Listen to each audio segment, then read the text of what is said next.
Well, I've seen it all now. I've seen a newcomer get a book from the lead guitar player for ZZ Top. And,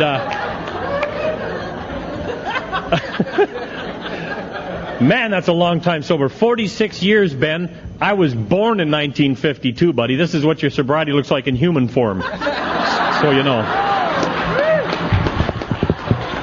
Scary, is it not? I was like watching those people that are getting the books come forward. They don't know if we're going to do a human sacrifice or what the hell's going to happen. You know? And the drunks are going boom, boom, boom, boom, boom, boom, boom. Yeah. Whoever expected to get a standing ovation for getting out of a drunk lockup? Right? So welcome to Alcoholics Anonymous. The rest of it is upside down, too. It gets weirder from here. And that's, if you could figure it out, you'd quit. You know.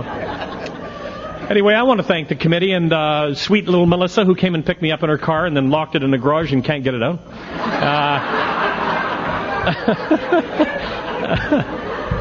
And we admitted our lives were unmanageable. But anyway, it's been fun. I've enjoyed all of the speakers. Learned how to drink in Argentine or whatever that. Hi, excuse me, I'll do that in a minute. What? How long you been going to Al-Anon, sir?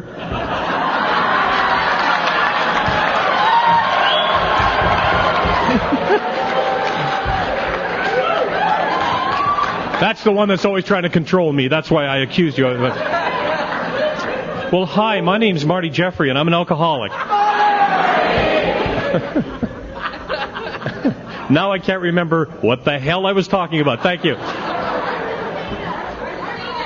I enjoyed the speakers. I truly did. There's been some wonderful messages here for those that have ears. And if you've come to a convention expecting... that's funny.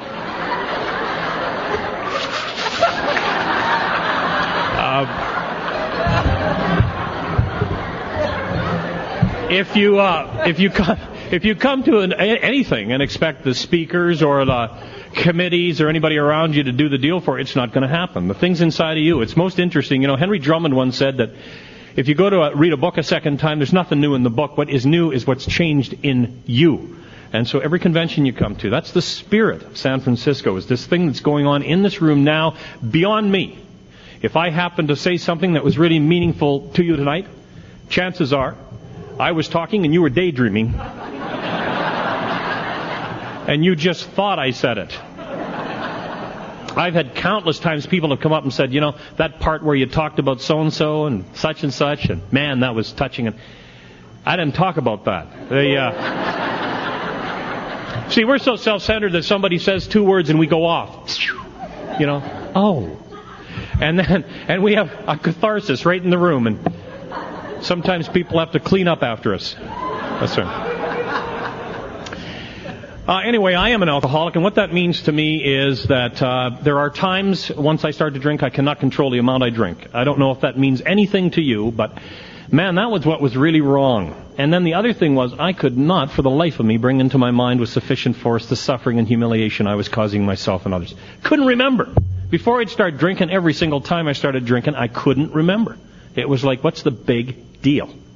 And then I'd be taking that drink, and then the craving would start, and there I was again. And so it was interesting. I went to a guy one time in my early sobriety, a guy by the name of Bob C. He was like, what do you call him, switch hitter, you know, well, he was a counselor and an alcoholic. You know what I mean?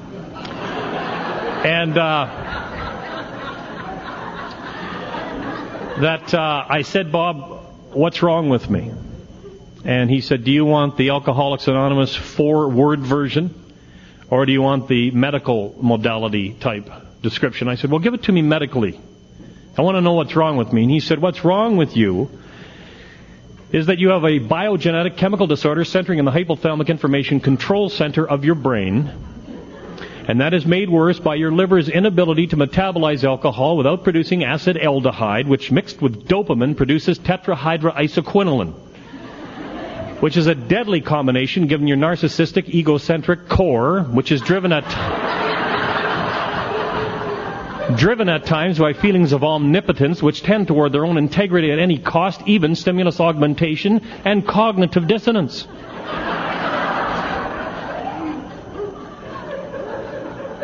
I said, what's the alcoholic appraisal of my situation? He said, your drinker is broke. Okay? Now, a lot of what's wrong with me centers in my mind. The book says if that wasn't true, I would never start drinking, because it's not until I start drinking that the phenomenon of craving is set off, which, by the way, is exclusive to this class of human being called alcoholic. And I come to these meetings, and I see people constantly get up and describe themselves as alcoholic addicts, which is from the Department of Redundancy Department. Because even Dr. Silkworth in 1939 wrote in the book that we have alcoholic addiction. So yeah, I'm addicted to alcohol. Driven by 100 forms of fear, self-delusion, self-seeking, and selfishness, I tend to step on other people's feet. And then I'm so surprised, aren't you, when these buggers retaliate, seemingly without provocation. And that basically describes a good portion of the unmanageability of my life. And so what this program, if you're new in these rooms tonight, just understand something so clearly, that this thing is not about the speaker you're hearing tonight. I mean, I absolutely hated the first speaker I ever heard. And I'm sure you're starting to feel a lot like that. But I was there to find out what not to identify. Somebody once said that our newcomers are like people going to a zoo to find animals with which they cannot identify. And so this individual said that he jumped off a cliff in Hawaii, and he'd done a number of things. I thought, well, what an ass. I would never do a thing like that. I might try to jump up onto a cliff in Hawaii. And everything he said, I turned to say, that's not me. And you see, what I would like to say to you tonight, just before I say anything to you tonight, is this. The book says that some of us try to hold on to our old ideas and the result is nil. And what that really means for me is that I have this kind of a mind. And I think it's fairly common in human beings, but my mind has a door that closes shut. And the only time you can open the thing is when you're talking to me on something I believe to be based in the truth. Now, it may or may not be the truth, but I believe it to be the truth. And I may have believed it for a number of years, and the longer I believe it, the more truthful it seems to me. You see, like, I can drink normally. Now, I can't stand people that drink normally, but I always wanted to drink normally. See, that is the obsession of the abnormal drinker. Not to get drunk. Many of us, if you're like me, I drank to not get drunk. I drank to get different. I mean, you know how that first number of times you kind of had that thing happen? And then, of course, alcohol is like a good card player. It lets you win every hand that doesn't matter, and then when you really need to win, you can't get the cards. But the first number of times I drank, an astounding thing happened that I could only describe is that for the first time in my entire life, I was all in one place all at one time. And if you're alcoholic, you will understand what I'm talking about. And if you're not alcoholic, that's okay. We feel sorry for you guys. Honest to God. Imagine facing reality on a daily basis and never being able to do what we do. You know, in 3 drinks, you can just transform into a asshole. You know. And they can't do that. They drink, they sleep, they burp, they puke, they can't do that. I feel sorry for them. And they will never understand, as I didn't understand about them. Did you sit in the bars? Did you sit drinking and wonder why they were acting the way they were acting, like they would go home? What are you going home for?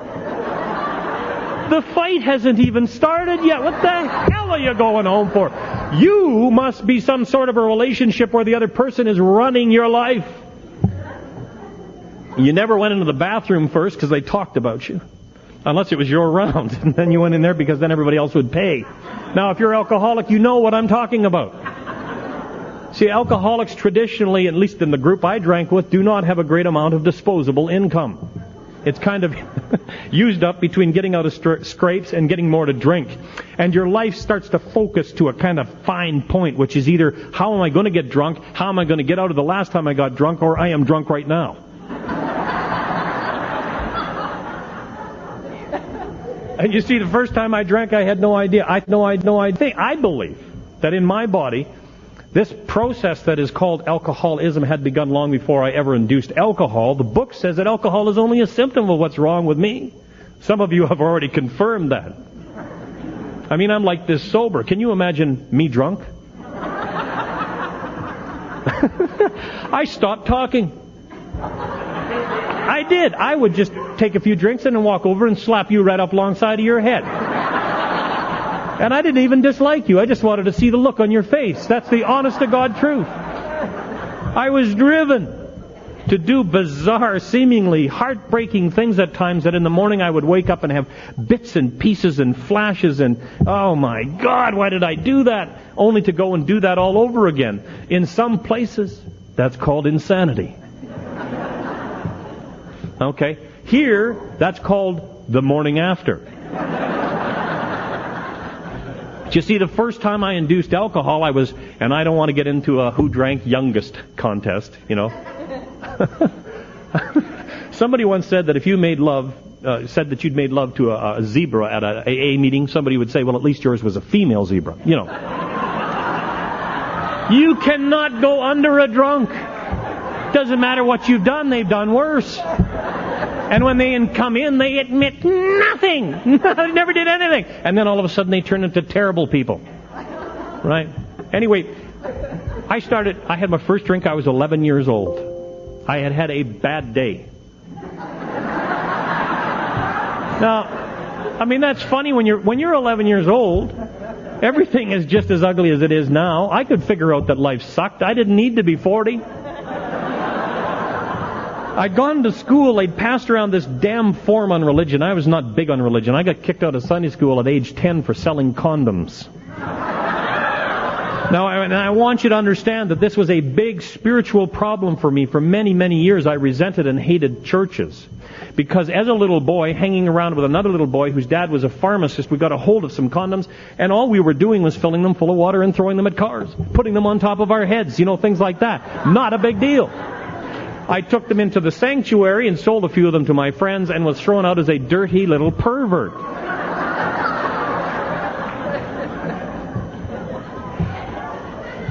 The book says to some of us our spiritual awakening comes slowly. Mine was right away. I knew if that was church, I was going to have nothing to do with it.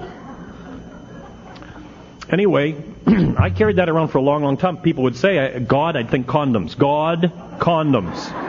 Condemnation, God. God hates you, condoms. And much as what is wrong with me is that I look at things through the eyes of a little boy. That was a belief upon which I was basing some of my behaviors. Think about this. If you have an untrue belief upon which you're basing your behaviors, you're going to have wrong solutions to the problems, aren't you? And the worst part is I don't know the thing upon which I'm basing it is untrue until somebody else is allowed in to analyze some of the data that's held in that 1 megabyte little brain of mine up there. And you see, when you're alcoholic, you never let anybody in, because if they knew who you were, really, they'd bag you. You know? Alcoholics, they say, are narcissistic, people that are having love affairs with themselves and cannot stand the object of their affections. I don't want anybody in my head. Man, if you ever found out how I thought, I'd have to go to my room. I was sitting at this table looking at all you girls and thinking they're right. Everyone should be a California woman. There's some pretty girls in this room.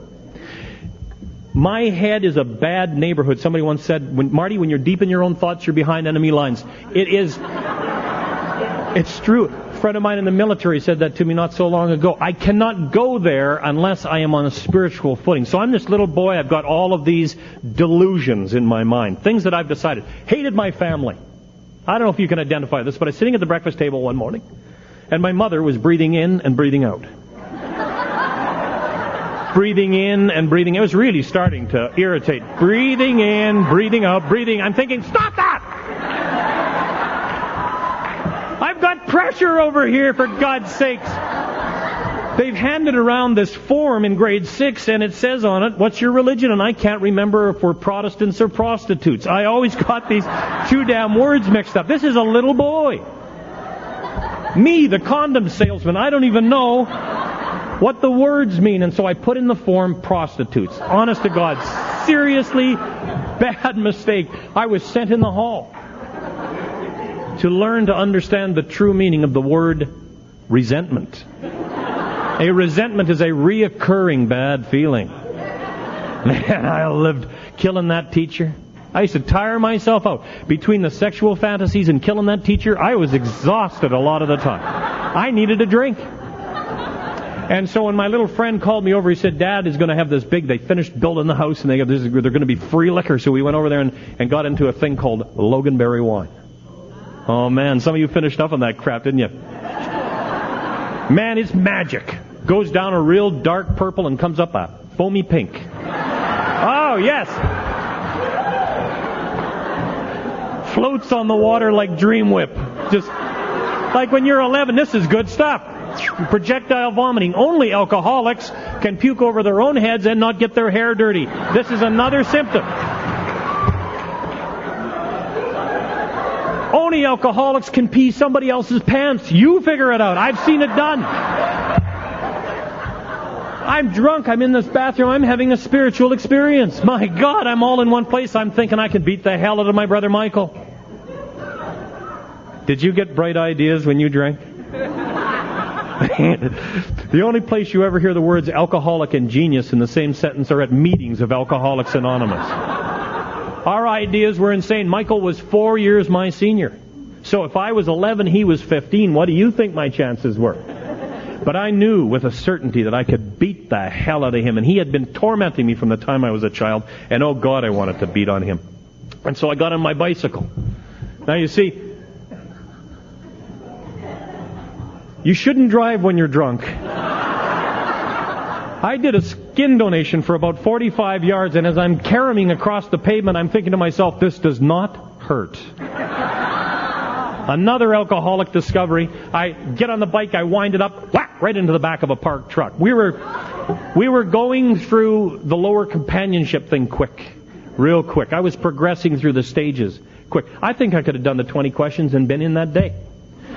However, people, unlike diabetics in those days, they didn't ever think of kids as being alcoholic. It was just preposterous that an 11-year-old child could progress through the stages of alcoholism. They don't realize that this disease progresses in different human bodies at different speeds. Some of us become physically ill right away. Some of us take years. I used to go to the meetings when I sobered up at 23, and some of you old farts would talk about drinking for 40 years, and you would come over to me and say, how could you possibly be alcoholic, you little snot? And I would say to you, how could you stay out there that long if you're really alcoholic? What the hell were you doing? Drinking every second Friday or something? And then I would, I have a badly damaged liver. I still have a badly damaged liver. What do you want me to do? Die? Would that be enough proof for you? And then they come up and say, oh, you're so lucky to be in here. Oh, am I? I can't get any deader than dead. How lucky do you think you were to get in here? So for you young people that are in the room, I think you're just where you're supposed to be. You drink just the right amount for just the right amount of time, and you come here, and if you don't, you have two choices, insane or die. I don't care how old you are. I don't care how you're dressed. I could care slightly what your sexual preference is. And the more you try and differentiate yourself, as soon as you start saying, I'm different than everybody else in the room, you set another peg in that thing called isolation. Don't do it. Just come here, lay down your pack. If you're a drunk, you're a drunk. And if you've got thinking like I've got thinking, you're going to be okay. That's the good news that's in these rooms. Because that night when I went home to beat my brother up, I was well on my way. I remember my mother opening the door. Now, you got to imagine, my mother was quite British. And she opened the door and went, This is a little bit of Loganberry here. And I wasn't alcoholic yet. I hadn't learned how not to do that puking thing. A little bit of blood, my knees out of my pants, and I'm lying right away. I only drank 2. There should be a manual to start off alcoholics. Now, never admit how much you drank. That's step 1, right? I don't know, 2. So, I'm in the bathtub. My old man beats the hell out of me, which was one of his sports. And I don't resent him for that. I had it coming most of the time. And I can't find Michael to beat him up. But here's the interesting thing. You see, which is probably lucky. God has a sense of humor. Did you know that? Like this power, this huge power that makes the stars stay in place and makes the planets rotate and incredibly creates through me and around me and with me new things every day. The same power that I don't want to burden with my problems, think about that, has a great sense of humor. Years after I got sober, probably 15 or so years, my brother Michael showed up at my door. And all he had in the whole world was in a little Safeway shopping bag. And he said, Martz, you are the only guy in the world I trust. Will you help me get sober?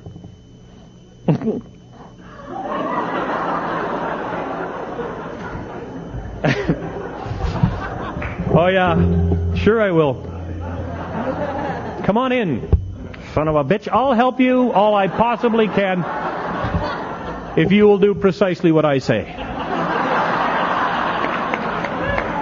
Yeah, Michael's sober today. By the grace of God, certainly nothing I did. I remember watching him come off drugs and dope and booze and everything in my basement. And that bond that was between us was incredible. I mean, from this hatred, this was turned in the wonderful alchemy that is Alcoholics Anonymous into this incredible brotherly love. See? And then my other brother, he got sober too, Paul. Like my mother, again, didn't know anything about alcoholism. She's got these 3 loonies. Now, Paul got sober and then he started to put stuff up his nose. He found out a whole new purpose for the top of tank tops of toilets. You know? And, but he's still going to meetings. And so I sent him a bumper sticker one time that said, my other car is up my nose.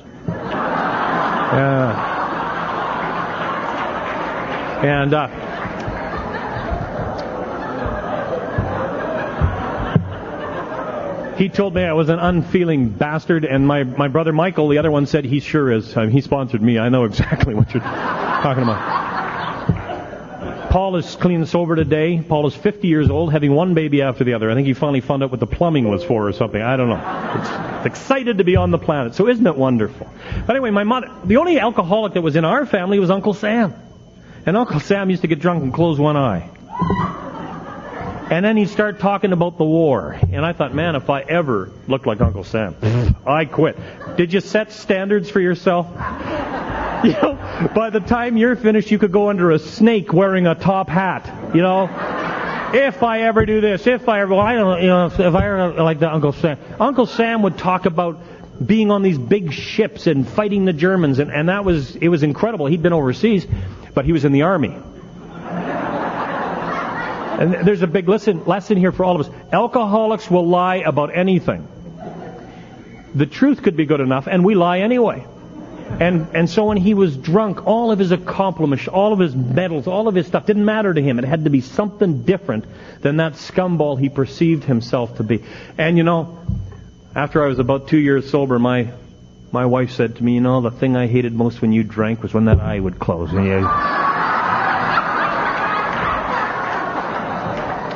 Yeah.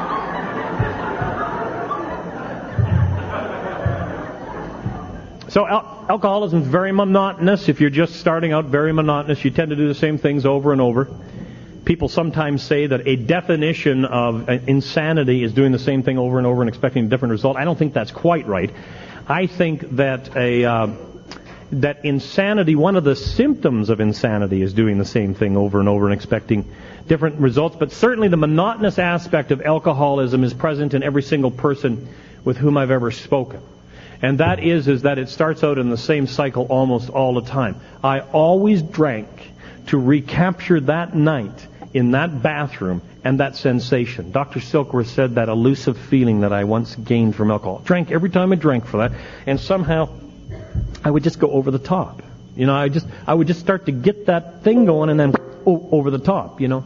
And that's the heartbreaking part of this disease. If you're visiting us or you're new here, you might say, hey, you guys sound like you're having a lot of fun. Why would you quit? I didn't. It quit me. It didn't work for me anymore.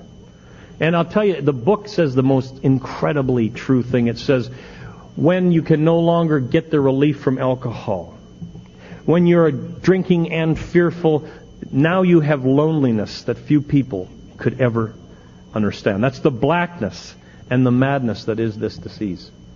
And my life went on through these episodes. And if you're an alcoholic like I am, I'm going to tell you something else.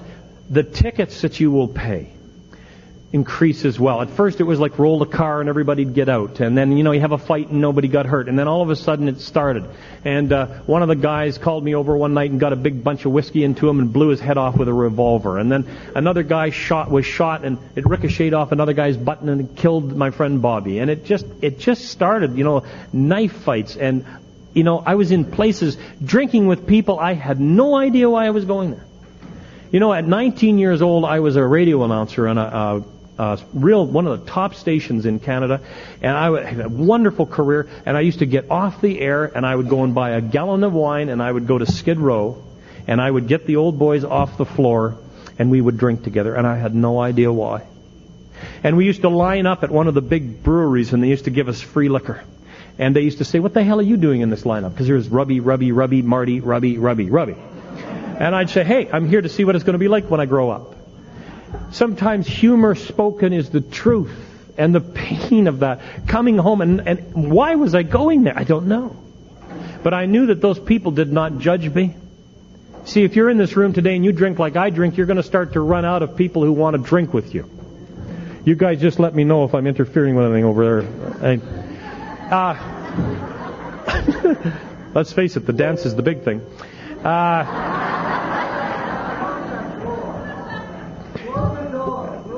It's interesting, if you're new in the room tonight, you will see the band hold their hand about there, and there'll be 15 alcoholics on the floor dancing immediately. Do you remember when you used to have to kind of...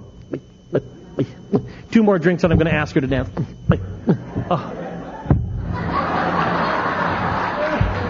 Time after time, I never learned how to dance. I was drunk that decade. I missed it. So anyway, it goes on and on. I don't want to bore you with that. I want to talk to you about the last night I drank, because the last night I drank is extremely significant.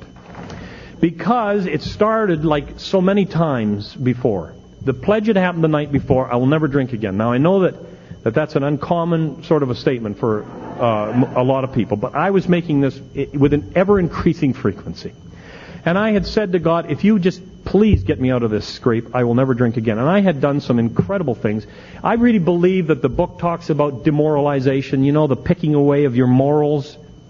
That if you are an alcoholic, like I'm an alcoholic, the things that you've done that are the black, mad things in your life will be the things that are the most tender to you. That those things that you consider to be so ugly might not even offend some other people, but to you, they're against your inner truth, against your morals, and therefore they are what you have to deal with. And I was on a continuing basis going down, saying, man, why do I do that? And then I do something worse. And it was getting to the point where I was afraid to drink with me. See, I used to be able to predict when the fight would break out. I used to be able to predict when I would kind of go into a haze. And at the end, I could predict nothing. I couldn't even tell you whether or not I would get drunk. I had no earthly idea. And people say to me, why did you quit? I'll tell you why I quit. Because I lost hope. Absolutely lost any hope of this stuff doing anything for me. I lost hope in the real world. I wasn't having trouble drunk. I was having trouble sober. It was between the drinking episodes that my life was hell, and I don't know about you. A lot of people talk about drinking around the clock for 200 years or something. Forget all that crap. It says in the book you may not even become a continuous hard drinker. Just that once you start to drink, you lose control of the amount you drink. That's the only qualification to be here. And then to have a desire not to be like that anymore. And see, so what had happened that night was I had gone to the radio station party. I had picked up a pizza. I had walked over to the man I admired more than any other human being in the world, the president of our radio station. I adored this man. And I walked over to him without a word and shoved that pizza right into his face in front of everyone. You think he was surprised. I was surprised, And then I did some other things that were just, oh, God, why do I do these things? And I woke up with the bits and the pieces of the night coming through my mind. And I was thinking, how did I get started again? Because I remember I made a solemn pledge to God I would never drink again. And then I remembered I was in the record library, and I was thinking to myself, man, did I tell God I'd never drink again? See, this is cunning, baffling, powerful. This is what they mean by cunning. This is alcoholic logic. Did I say I'd never drink again? Or did I mean I'd never drink again to excess? Oh, and now I'm thinking, now I need some data. Okay, let's do the Bible. The Bible's always good. Let me think. Christ's first miracle. That's it. Turned water into wine in Canaan. Christ wants us to drink wine. He wants us to drink wine. I've been drinking that damn scotch. If I would stay on the wine, I'd be okay. Does this make any sense to any of you? Oh, yeah. Okay, if you're new in the room and it makes sense, get a group list.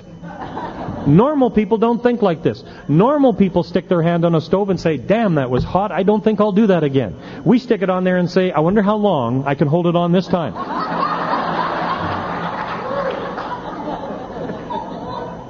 And then we do the big maneuver, changing hands. Oh! Ah! Oh! Ah!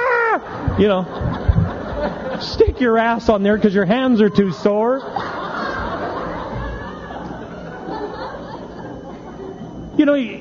It's so incredible. This thing is so powerful. Bill says just under the surface that the stuff moves, that we have this almost like subconscious thought life that is out to kill us. And I'm in that library and I'm thinking, I'll just drink a couple. Do you know that I had tried to drink a couple right from age 11? I had never been able to drink a couple.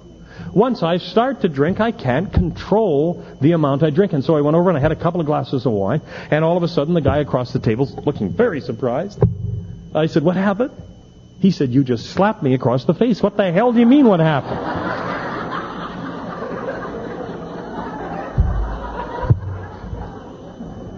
And it got worse. Now, the bewilderment, terror, the four horsemen, alcoholics understand, as these little bits and pieces of the night were coming through my mind, and the phone was ringing way off in the distance, way off. And I'm thinking, who the hell could be? It's the crack of noon. What the hell are they calling now for? I go to the phone, it's my stupid sister. What do you want? And I don't know whether she'd been to an Al-Anon meeting or something, but she got some information somewhere. She said, do you think you have a problem drinking?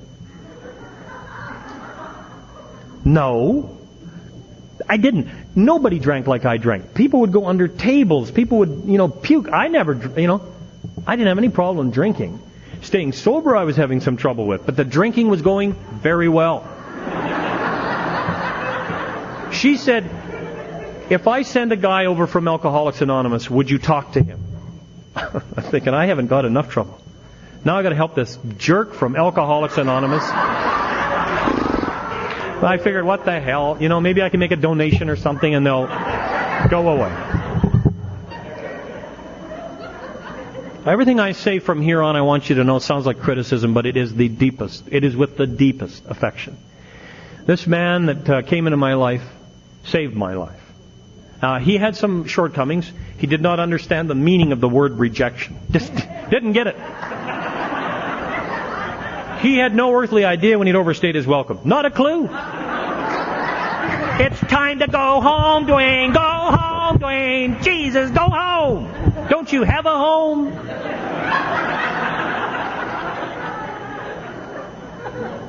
What are you hinting at? Oh, man. This guy got stuck on me like poop on a collie dog. He was just like, you could not get him to go home.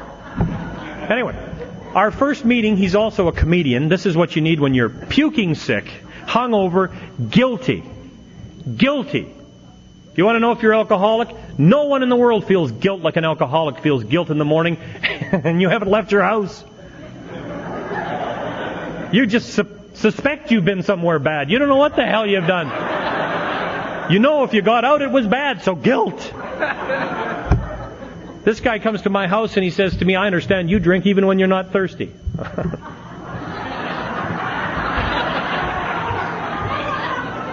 Oh, Oh, man. He's 6'4". He's a Norwegian. My wife was a Norwegian. I hated Norwegians. Out of the 2 million recovered alcoholics in the world in 1976, God digs up a Norwegian. And the guy's proud about being a Norwegian. He's really happy about it. And I go and you think of my father-in-law who used to swear at me when I'd pick my wife up. You know, I'd walk by him to go and get her and I'd hear him say,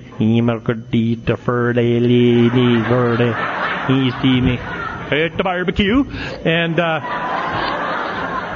so I thought, oh man, there's some sort of Norwegian network or something. And so anyway, we go for coffee. Now, do you remember ever drinking coffee, like before you got in here?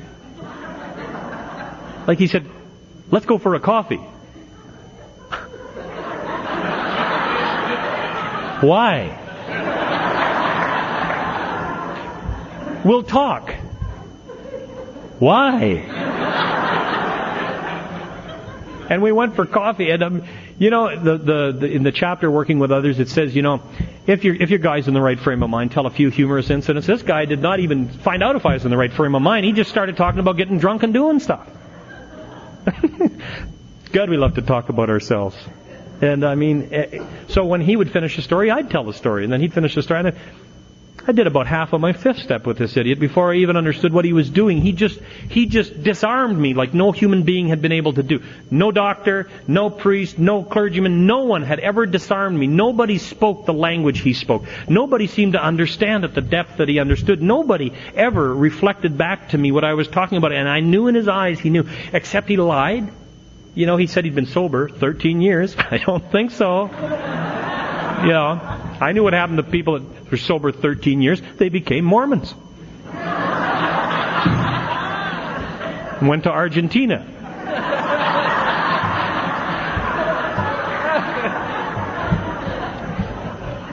Started bars in New York. Mormons, you know.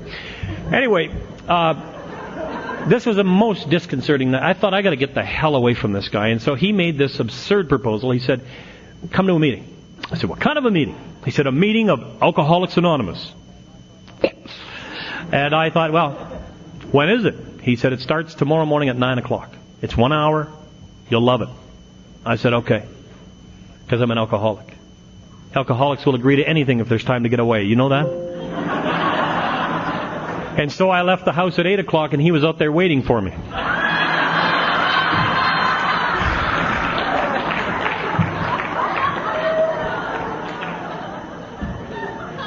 He made a mistake too, he said. Isn't that amazing? He said, I thought I told you 8 o'clock. So I get in the car, we drive around, drink some more coffee. And we go to a meeting, and the meeting's in the back of a cafe, and I'm telling total strangers who are sitting there having their breakfast, I'm not alcoholic, I'm just going with this guy to this meeting. And he's saying, shut up, you're embarrassing me. That's what anonymous means. You can come into this meeting and feel confident that no one will care when you walk in the room. In fact, Marty said, I can guarantee that for the rest of your bloody life. No one will ever care when you walk in a room. I was relieved. You know, being master of the universe and all the other responsibilities I had, I was tired. I went to a meeting, it was absurd. There was people there that were like 105 years old. These guys had been sent out to be wrinkled. I mean, they were old. And they're going up and down 12 stairs or some damn thing. I couldn't figure it out. They had a big swelled up book. And oh God, they're talking about unrelated subjects at the same time. And the wise ones are nodding. There's one at the front of the room, a really wrinkly one, who says, if you want what we have, you got to be willing to go to any length to get it. I'm thinking, what the hell do you have? God, you're 108 years old, you're all wrinkled up, you can't drink for the last 4 more cups of coffee and you'll all piss yourselves. Why would I want what you have? I couldn't believe that he was offering me this wonderful gift. I thought, I get the hell out of here. So I go out of there and my sponsor comes out behind me and says, how'd you like the meeting? Well, I'm an alcoholic. I said, geez, I liked that. That was good. I almost wish I was alcoholic. That was so good. And I told him, I said, you know, if there's anything I can ever do for you guys, like a donation or any sort of, maybe some radio time, I'll help. It's a good thing you got going there. Keep it up. Well, I'll tell you, I was surprised when he came back that night again to pick me up for another meeting. See, he didn't understand the meaning of the word rejection. And I opened the door and I said, yes. He said, get in the car. I said, excuse me? He said, get in the car. We're going to another meeting. I said, I don't want to go to anymore. He said, I don't care. Get in the car. Get in the car. So I figured, well, he's big, he's Norwegian, there's no telling he might flip out. Get in the car. And we go to a meeting, and there's a bunch of those old guys at this meeting, except there's a couple of girls. Hookers, I figure. Oh, yeah. Well, I didn't know anything about Alcoholics Anonymous. What the hell did I know? Women that drink, women of the night, hookers. Well, you know that part in the meeting where they always say, does the newcomer have anything to ask? I said, oh yeah, I got a question. They said, what would you like, Marty? And I said to these girls, you guys hookers? You see, I'd been thrown out of everything meaningful. I knew how to get thrown out of a meeting, and I wanted rid of these people, so I thought this would offend them. And you don't do that with alcoholic women. You just don't. Ruth looked at me, and she said, you know, I never was a hooker.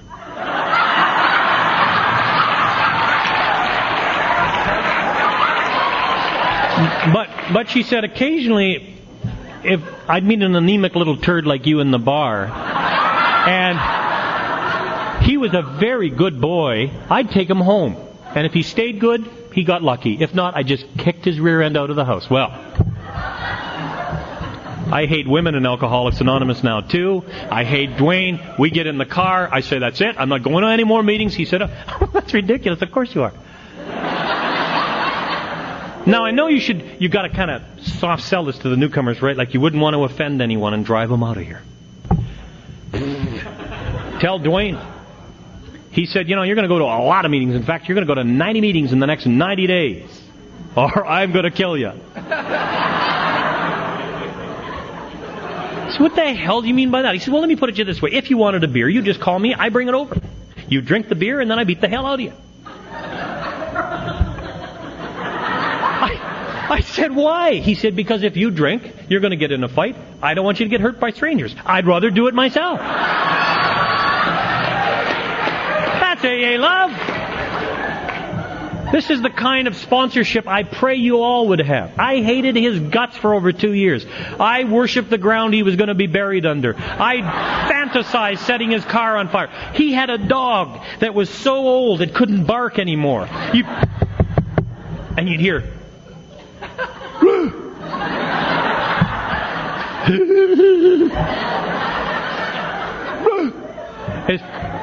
Man, everything around these people was 108 years old. This dog did tricks. You know, this is what you need. You're just sober. I mean, I've come out of a fast life. I used to, bars and booze and music, and he's got a dog that smiles. This was, come on, Tinker, smile, and the dog would go. And the sober drunks would roll on the floor laughing. This is a big night. Hey! That's good. Let's go over to Dwayne's, not drinking, watch Tinker smile. Jeez. No wonder I drank. But I'm scared of this guy. I'm terrified. And you know what he told me? He says, we got AA police. I said, what are you talking about? Oh, he said, it's all over town. Everybody knows you're an alcoholic.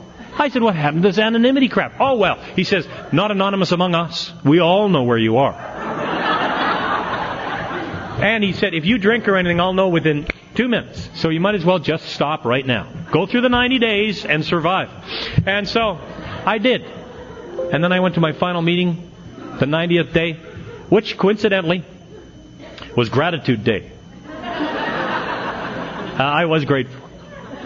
I mean, I was really grateful. Dwayne took me to this meeting. He put me right at the front of the room. And there's this old boy named Wesley Parish. Did any of you ever hear Wesley? Oh, get a tape. What a dog. Anyway, Wesley finished his talk. I hated him. I hated everybody. Because I hated me. In fact, everything Wesley talked about, if I just stroked out Wesley's name and put Marty's name in there, it would have been my story. That's why I really hated him.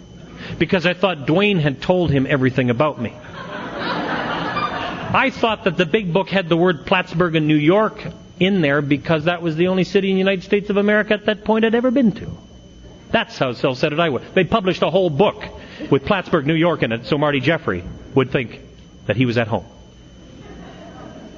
You know, there is absolutely no limit to this thing called selfishness and self-centeredness. When you come in these doors, let me tell you something. Your best thinking is what's going to kill you. And so Dwayne, for a period of time, said, you can't think? You are sick. I will think for you. If you have no concept of a higher power, I am your higher power. God's a Norwegian. Kill me! Kill me!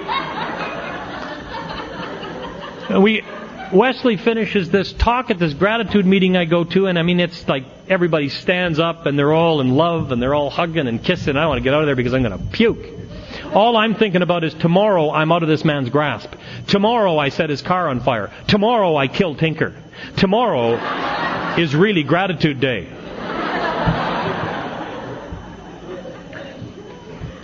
You know, I believe with all my heart and soul that you hear when you hear and you see when you see. There's a guy from California named Chuck C. used to teach that.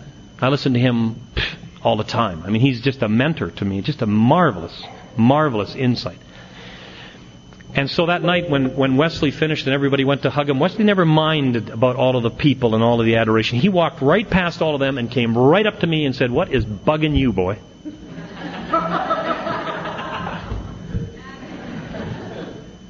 "Yeah, you." He said, "You know, you look miserable." I said, "Well, I am miserable, Wesley. I don't want to be at this meeting." He said, "Get out in the parking lot." I figured, I'm going to get to beat a fat little Floridian up. That's what's going to happen here. And we got out there, and Wesley told me some stuff. And may God, let this happen to you if you're new here. He told me some stuff that was so deep inside of me that I couldn't even think it. He just said some truths to me that no one ever had said to me.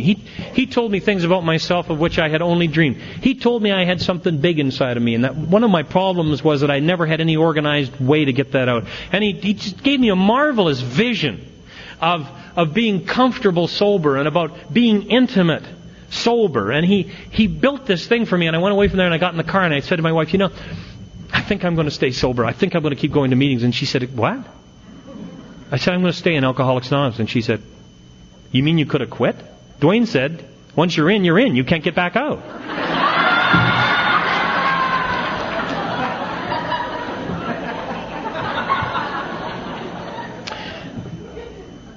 Alcoholics Anonymous, if somebody's told you that all you're going to get here is sober, I'm afraid they're selling you just too far down. What there is in here for me was an unfolding of my human spirit, an unfolding of my intellect, an unfolding of my ability to be a friend and a father, and all of those things that I longed for but could never touch.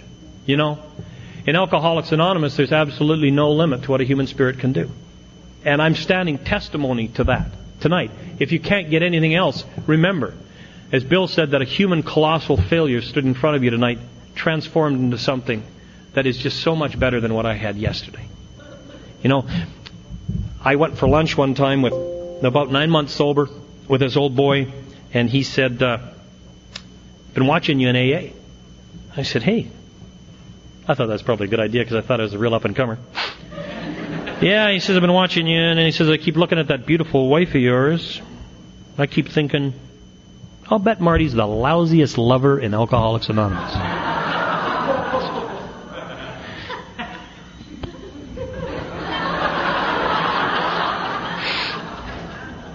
So I said, "Bob, I don't know what your point is, but I'd make it really quickly." "Ah," he said, "I know, no point. I just think you'd be lousy in bed, that's all."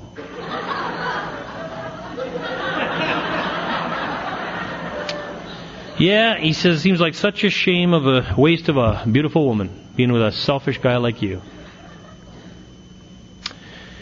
"Bob, what do you what do you want me to do?" He said, "Well, what I want you to do is learn how to become a better husband." And I said, "What has this got to do with Alcoholics Anonymous?" He said, "It's got to do with practicing these principles in all of your affairs. And you little pig, are not practicing this in your home." I resented both the words little and pig.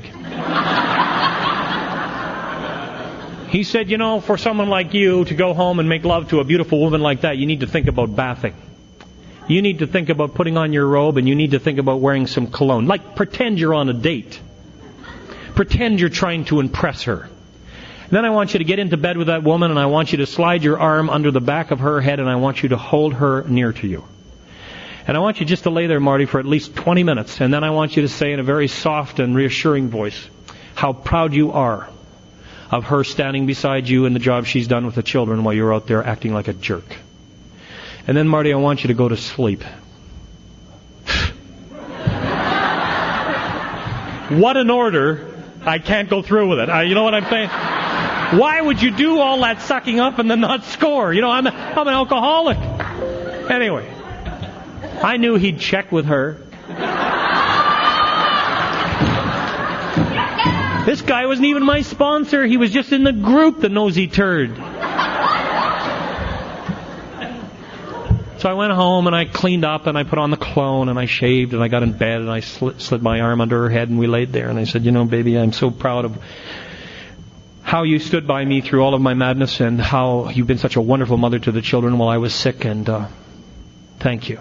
And I laid there, she laid there, and I laid there, and finally she said, are you having an affair?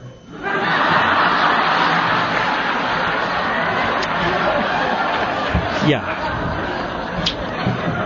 Thanks for sharing that with me, Bob.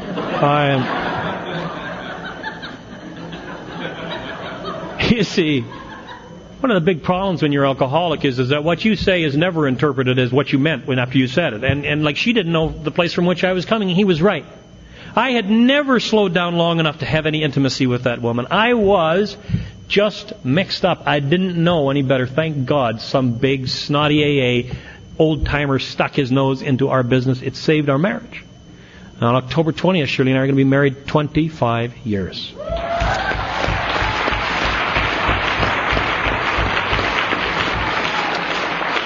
And 2 months ago, because of the program of Alcoholics Anonymous, because of the things you've taught me and the wonderful gifts that God has given me, I was in a financial position to go to New York and buy her 4 carats of diamond ring, to take it home to say to her, baby, will you marry me? She said, are you crazy? I did it once, I will never do that again. Now she's got the damn ring and I'm not getting anything out of it. I'm thinking of reverting back to the head under the arm, trying to suckhold a little bit.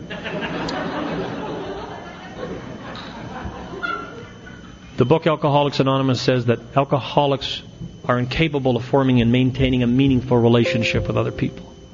That's the nature of what's wrong with me. It says that I try to wrest satisfaction out of life by managing well, trying to get people to do, say, and be the things that I want. It says that I'm dead if I don't learn to surrender to a power that's outside of myself. And you see, this power, I don't know about you. I haven't had a lot of times when God has spoken directly to me. I have had a time when I heard a voice. I was in the ocean in Hawaii. I was going to talk at a meeting. And I said to God, I am so unworthy. Why would they call an idiot like me to talk to this group? I am just absolutely not capable. And I heard a voice that sounded exactly like my own voice in my head say, you just tell them to believe their own miracles. That's all you need to tell them. And so I went into that meeting that night and I delivered the talk much like I'm doing there. And I said, oh, by the way, God said to tell you guys something. He said, you're supposed to believe your own miracles. And after the meeting was over, there was the usual, 2 or 3 people that come up to thank you. Because their sponsor said they had to.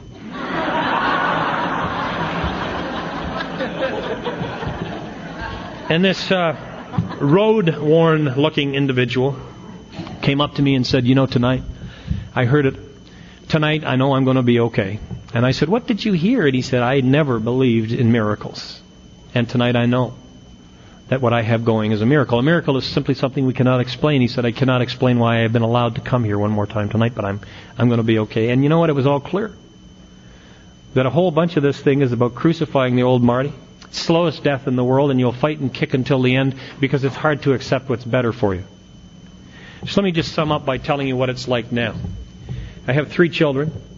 I had an oldest boy who was the best father I ever had. This guy was born at 50. I can't explain that to you. He was just the dad I always wanted. He mowed the lawn and he took care of stuff and he was always just interested in me. Took me on the backyard and played ball. And then I had a middle son named Chad. He was born 1 year to the day that I sobered up. God kept doing things in my life that were so amazing because I was so skeptical. And Chad's a good guy. Incidentally, how is this for a mind blower? Any of you worried about your kids becoming drunks because you're a drunk? I mean, I was grinding about that, worrying about it all the time. Donovan has never had a drink in his life. In fact, he's sober 6 months longer than I am. And he mentions it every once in a while. Chad has never had a drink. I can't explain that to you. They don't smoke. They don't party. They're good people. Donovan's finishing a university degree in computer science, going for a PhD. One of my guys. Chad is a lunatic. He's just all over the place. He's into retail, out of retail. He's working 2 jobs. He's crazy. Just like me. And then we had a daughter, and she scared the hell out of us. At 16 years old, she got a bottle of vodka. And she went down to celebrate, which ended up in her not being able to sit up or speak. And she scared me. Just terrible. I thought, oh God, I can't watch this human being go through what I've been through. And I watched her sink to lower companions, and I watched the whole routine start again. And because of you, because of what you taught me, because of the associations I was able to make, we had financial ability. We had the place to send her to a private school. She's into equestrian horse riding. We sent the damn horse too. Off they went to school. A year went by, they returned her to me with bald head, 50 pounds overweight, angry, but not drinking. She came and she lived under our roof, and she finished her grade 12, and about halfway through the year she said, would it be possible for me to go to a meeting of Alcoholics Anonymous with you? No. Get in the car. And she came to that meeting of Alcoholics Anonymous, and I don't know what happened that night. I can't explain it to you. Every kid in the area showed up. I mean, every young person in Alcoholics Anonymous came to that meeting, and they talked like I'm all, like, you know, I'm all...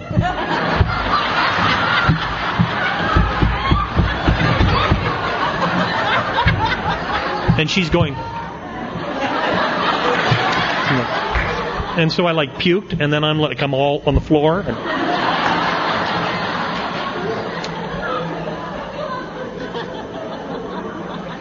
And a miracle took place again, and all of a sudden I got this sober kid. And she found a boyfriend that doesn't drink. I can't explain any of this to you. I'm just telling you, whatever you're dreaming for, it's too small. Get rid of all of what you think's going to happen. It's too small. It's not worthy of you. Expect some incredible things in your life. Expect some pain. Because, you know what? Earth people have it too. Amazing to find out they also had flat tires. Yeah.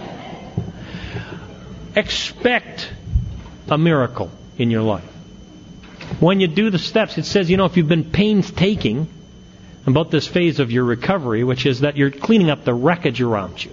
You're making amends. That's the wreckage. That's the painstaking part. Expect to know a new freedom and a new joy. Expect to really comprehend the word serenity and to have peace. Expect that the fear of economic insecurity and fear of people will leave you. Don't expect to get rich. You just won't be scared to be broke anymore.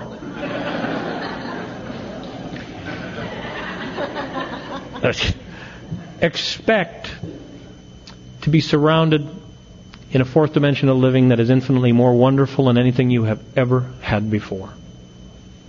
Expect to have friends on every continent. It's so joyful. Shirley and I today are an empty nest. We've got a beautiful home. We've got just everything in the whole world. And you know, if I really got humble about it, which I do every once in a while, I have to admit that everything I need, I got in Alcoholics Anonymous, and everything I got and I need, I find now that it's exactly what I wanted all along. Good night. God bless you. Thank you.